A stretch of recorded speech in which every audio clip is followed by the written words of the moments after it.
Bienvenue à tous, bienvenue à toi. Aujourd'hui, on se retrouve pour une nouvelle vidéo. Donc dans cette vidéo-là, je vais vous montrer ça. Donc j'ai pu récupérer un autre poste TSF.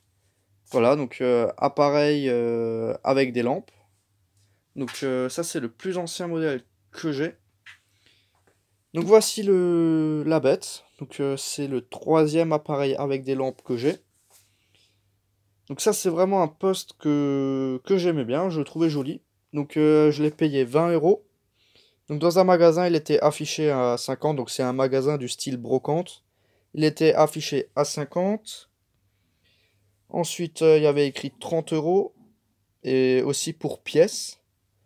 Et à la caisse, elle me l'a fait à 20. Du coup, j'ai eu ce poste pour 20 euros pour pièce. Mais avant de l'avoir acheté, je l'ai démonté, inspecté. Il est complet. Il y a tout qui est, toutes les lampes y sont, tous les composants électroniques y sont. Le seul problème de ce poste, il manque l'écusson là, un bouton, et le câble, il est arraché. Autrement, le reste est là. Donc à mon avis, le poste, il devrait fonctionner. Voilà. Bon, je pense qu'il y a quand même un peu de réparation à faire dessus, mais il y a même l'œil magique là. Il y a tout. Il est vraiment en très bon état. C'est dommage de le mettre pour pièce, parce que c'est vraiment un bel objet. Il est vraiment bien. Donc pour le bouton, j'ai déjà une solution. Pour l'écusson aussi, je fais une photo du logo là sur la plaque arrière et j'essaye de faire un truc propre et mettre deux petits clous comme c'était à l'origine, un truc vraiment propre. Pour que la façade avant soit potable. Le câble, j'ai un câble des années 50 en tissu, pareil que celui-là, en souple et tout. Donc voilà, ça devrait le faire. Donc là j'ai l'appareil quoi, hein. Donc je vais un peu vous montrer tous les côtés. Là on a un côté, donc je vais entièrement relaquer la caisse, lui remettre une petite couche de vernis. Déjà enlever le max de poussière qu'il y a dessus. Donc c'est un poste qui a été stocké, ça se voit qu'il a été stocké, mais endroit sec, pas humide. Donc il a vraiment été bien stocké. Donc généralement les composants alors ils pourrissent pas.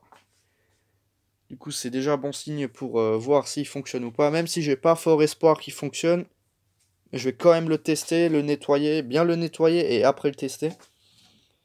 Voilà, donc je vais vous montrer en dessous, donc je reviens. Donc là, ouais, aussi toutes les stations. Là, on peut lire Radio Metzger. Donc ça se trouve à Strasbourg, pas loin de chez moi, mais je sais même pas si ça existe encore.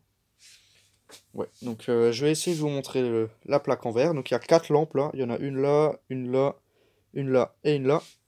Donc ça, je l'ai vu quand je l'ai démonté dans le magasin. Donc voici en dessous. Donc en dessous, je crois qu'il me manque aussi quelques vis, mais bon, ça c'est de la visserie, ça j'en ai en stock. Donc là, on peut lire Radio Metzger, l'œil magique, donc c'est une vitre en verre, donc il faut faire attention. Là, on change ça. Donc tous les boutons fonctionnent. Aucune ficelle est cassée.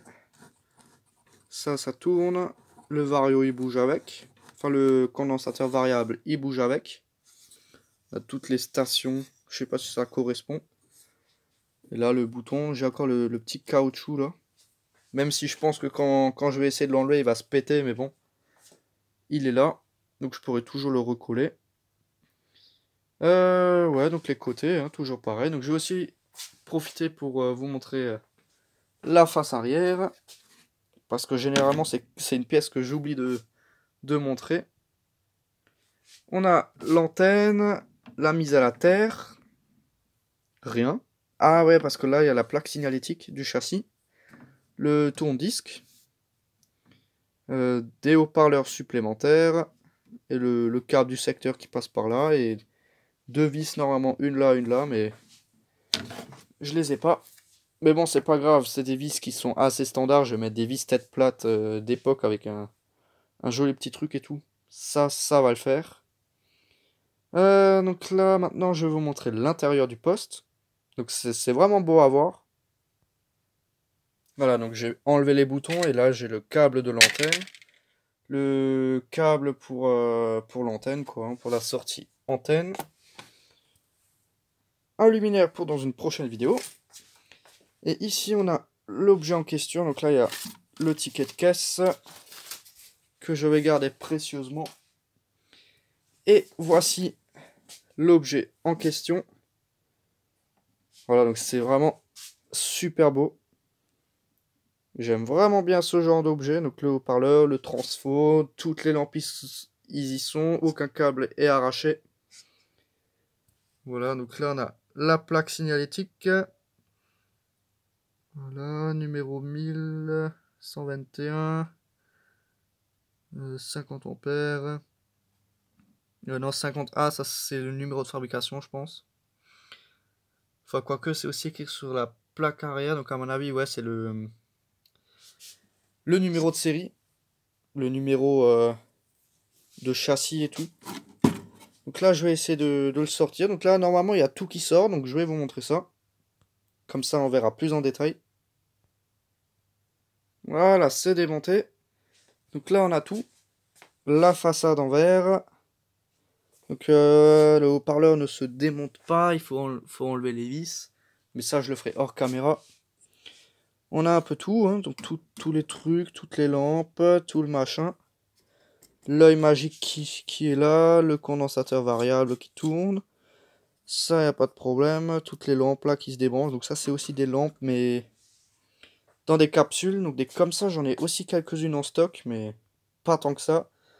Un condo qui me fait peur, qui pourrait péter.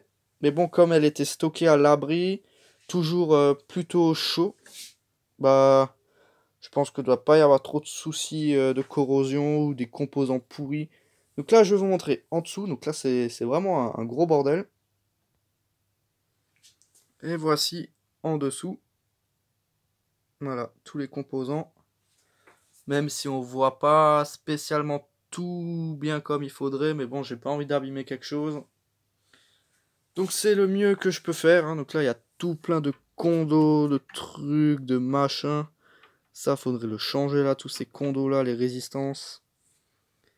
Mais bon, il n'y a pas l'air d'avoir eu de court-circuit, d'explosion, rien du tout. Il n'y a pas de taches, de grosses taches noires dans le poste, des coulures de condo, il n'y a rien de tout ça. Donc c'est plutôt pas mal. Même le gros là, il n'a pas fui, même si celui-là, il me fait vraiment peur. Mais je vais tester avec. Hein. Et si vraiment il y a un souci, bah, je les changerai tous. Voilà, donc là, on a tout le transfo. Enfin non, ça, c'est même pas le transfo. Ça, c'est l'antenne, je dirais. Enfin, je sais même pas exactement. Faut que je regarde ça plus en détail hors caméra. Parce que comme ça, je peux pas vous dire. On a l'intérieur de la caisse qui est plutôt en bon état. Donc je vais juste remettre ça droit, je reviens. Voilà, donc là on a l'intérieur de la caisse avec le haut-parleur. Donc je vais essayer de vous montrer ça autrement. Voilà, là on a l'intérieur du Schmilblick. Avec le haut-parleur, Paris et tout. Enfin fabriqué à Paris. Toute la caisse en bois que je dois refaire. Bon, il n'y a pas trop de boulot dessus parce qu'elle est vraiment en bon état. Elle a bien été conservée. Donc voilà un peu pour ma récupération du moment. Donc là, je vais passer pas mal de temps sur ce poste. Après, s'il fonctionne, ça c'est un autre problème. Voilà. Et pour les réparer, bah, j'en ai un autre qui du même style qui fonctionne pas. Bah, je les réparerai en même temps. Je commanderai les pièces qu'il me faut. Comme ça, je fais ça en même temps. Enfin bon, donc c'était juste une petite vidéo pour vous montrer ça, voilà. Hein. Enfin bon, donc merci d'avoir regardé cette petite vidéo. Si tu as des questions, n'hésite pas à me les poser dans l'espace des commentaires. Ciao!